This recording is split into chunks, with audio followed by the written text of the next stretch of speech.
প্ৰাদেশিকীকৰণ আইন 2017ৰ আওতাত নপৰাৰ বাবে পদ প্ৰাদেশিকীকৰণ নোহোৱা শিক্ষক শিক্ষয়িত্ৰীসকলক বিদ্যালয়ৰ কামৰ পৰা আঁতৰি যাবলৈ নিৰ্দেশ দিছে চৰকাৰে।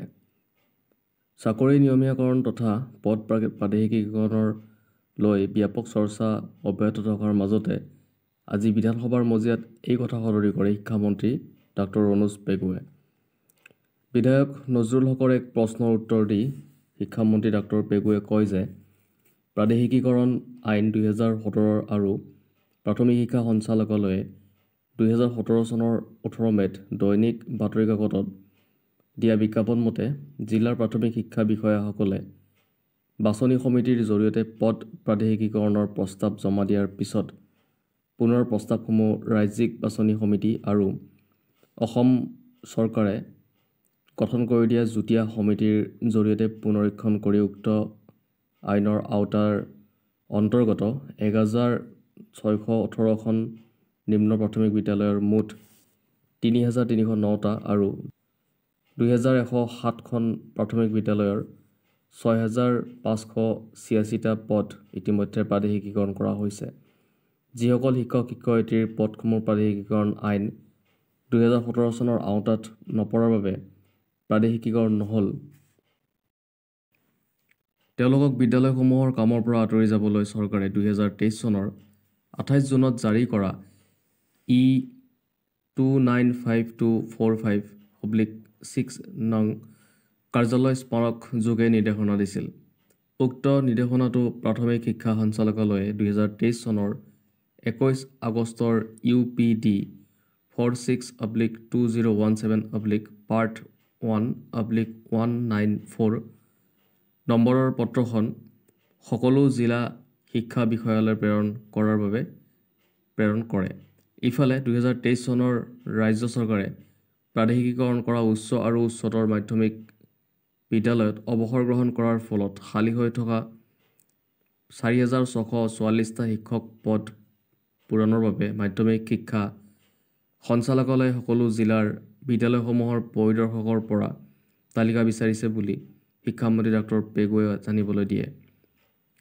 বিধায়ক ডাক্তৰ আসিফ মহম্মদ নাজাৰৰ এক প্ৰশ্নৰ উত্তৰত তেওঁ কয় যে উক্ত পদসমূহ পূৰণৰ বাবে ইতিমধ্যে প্ৰাথমিক শিক্ষা সঞ্চালকালয়ে যোৱা 28 ফেব্ৰুৱাৰীত E-622853 নম্বৰৰ এক পত্ৰযোগে বিদ্যালয়সমূহৰ পৰিদৰ্শকৰ পৰা তালিকা বিচাৰিছে। বিদ্যালয়সমূহৰ পৰিদৰ্শকৰ পৰা তথা পোৱাৰ পিছত পদসমূহ পূৰণৰ বাবে চৰকাৰে ব্যৱস্থা গ্ৰহণ কৰিব। বিধায়ক মজিবুৰ ৰহমানৰ আন এক প্ৰশ্নৰ উত্তৰ দি নিম্ন প্ৰাথমিক বিদ্যালয়সমূহত প্ৰধান শিক্ষক পদৰ নিযুক্তিৰ প্ৰক্ৰিয়া ইতিমধ্যে আৰম্ভ কৰাৰ কথাও তেওঁ উল্লেখ কৰে। এই প্ৰসংগত শিক্ষামন্ত্ৰী ডাক্তৰ পেগুৱে কয় যে ৰাষ্ট্ৰীয় শিক্ষানীতি 2020ৰ সৈতে সংগতি ৰাখি কেবিনেটৰ সিদ্ধান্তমৰ্মে নিম্ন প্ৰাথমিক বিদ্যালয়সমূহত প্ৰধান শিক্ষক নিযুক্তি দিয়াৰ প্ৰক্ৰিয়া ইতিমধ্যে আৰম্ভ হৈছে। জ্যেষ্ঠতা নিৰ্ধাৰণত অসুবিধা নোহোৱাকৈ 2913টা প্ৰধান শিক্ষক পদত নিযুক্তি দিবলৈ ইতিমধ্যে বিত্ত বিভাগৰ প্ৰয়োজনীয়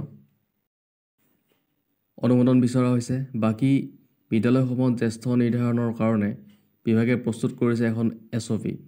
অনুমোদন জনোৱা এই SOPৰ ভিত্তিত অতি শীঘ্ৰে প্ৰাথমিক শিক্ষা সঞ্চালকালয়ে নিম্ন প্ৰাথমিক বিদ্যালয়ৰ শিক্ষকৰ মাজৰ পৰা জ্যেষ্ঠতা নিৰ্ধাৰণ কৰি বাকী পদসমূহো নিযুক্তি প্ৰক্ৰিয়াৰে পূৰণ কৰা হ'ব। এই ব্যৱস্থাৰ দ্বাৰা নিম্ন প্ৰাথমিক পৰ্যায়ৰ বিদ্যালয়সমূহত উপলব্ধ হ'ব এক বৃহৎ শৈক্ষিক পৰিৱৰ্তন। বিদ্যালয় একত্ৰীকৰণৰ সম্পৰ্কীয় এক গুৰুত্বপূৰ্ণ তথ্যও আজি সদনৰ মজিয়াত দাঙি ধৰে শিক্ষামন্ত্ৰী ডাক্তৰ পেগুৱে। বিধায়ক আবুল কালাম ৰছিদ আলমৰ এক প্ৰশ্নৰ উত্তৰত তেওঁ জানিবলৈ দিয়া অনুসৰি ৰাজ্যত 2021-22 বৰ্ষত মুঠ 44886খন বিদ্যালয় আছিল। 2023-24 বৰ্ষত আছে 44743খন।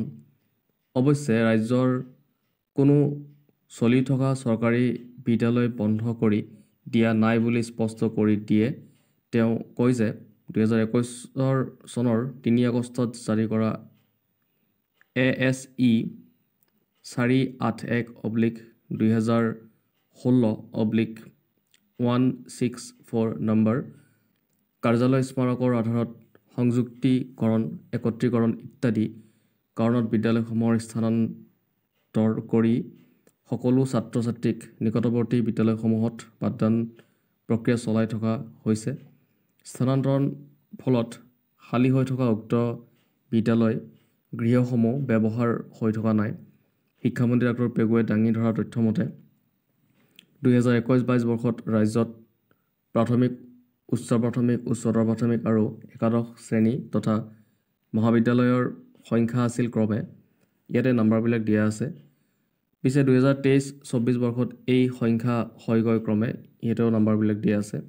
আনহাতে ইউডাইছৰ উদ্ধৃতিৰে শিক্ষামন্ত্ৰী ডক্টৰ পেগুৱে কয় যে ৰাজ্যত সম্প্ৰতি 5,833খন ভেঞ্চাৰ বিদ্যালয় আছে।